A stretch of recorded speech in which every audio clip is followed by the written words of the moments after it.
বিরতির পর স্বাগত। আগামীকাল দেশে দ্বিতীয় দফার ভোট গ্রহণ পর্ব শুরু হবে, তাই শান্তিপূর্ণ এবং অবাধ নির্বাচন করার জন্য ইতিমধ্যেই পূর্ব আসনেও জোরদার নিরাপত্তা ব্যবস্থা রয়েছে। শান্তিপূর্ণভাবে ভোট করার লক্ষ্যে প্রশাসন তৎপর রয়েছে। আজ সকালে আমবাসা চাঁদরাইপাড়া দ্বাদশ শ্রেণী বিদ্যালয়ের মাঠ থেকে আমবাসা মহকুমা অন্তর্গত ৬৯ পোলিং স্টেশনের জন্য ভোটকর্মীরা রওনা দিচ্ছে। আর তাদের নিরাপত্তা এবং ভোট কেন্দ্রের নিরাপত্তার জন্য পুলিশ প্রশাসনের তরফে প্রত্যেকটি বুথে বুথে পাঠানো হচ্ছে নিরাপত্তা কর্মীদের।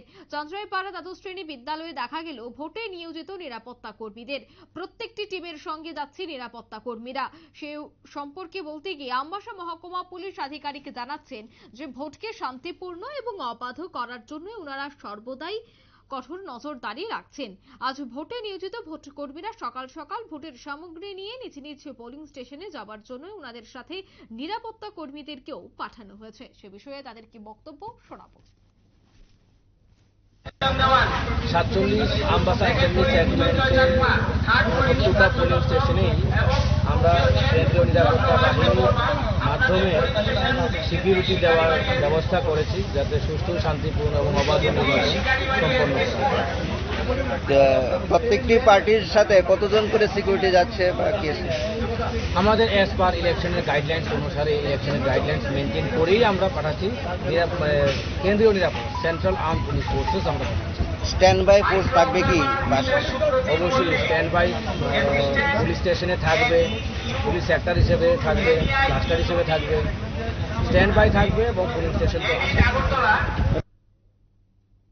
আপনারা শুনলেন পুলিশ আধিকারিকের বক্তব্য। তারা বলছেন যে ইতিমধ্যেই নির্বাচনী গাইডলাইনকে মান্যতা দিয়ে প্রত্যেকটি পোলিং টিমের সাথে নিরাপত্তা কর্মীদের পাঠানো হচ্ছে। তিনি জানান প্রত্যেকটি টিমের সাথে কেন্দ্রীয় বাহিনীর পাশাপাশি স্ট্যান্ড বাই নিরাপত্তা কর্মীদেরকেও রাখা হয়েছে। প্রয়োজন বশত তাদেরকেও কাজে লাগানো হবে। অর্থাৎ নিরাপত্তার মধ্য দিয়েই দ্বিতীয় দফায় রাজ্যে ভোট গ্রহণ পর্ব সম্পন্ন করতে ইতিমধ্যেই তৎপর রয়েছে প্রশাসন, এবং তারই লক্ষ্যে প্রশাসন অতন্ত্র প্রহরীর কাজ করছে বলে খবর।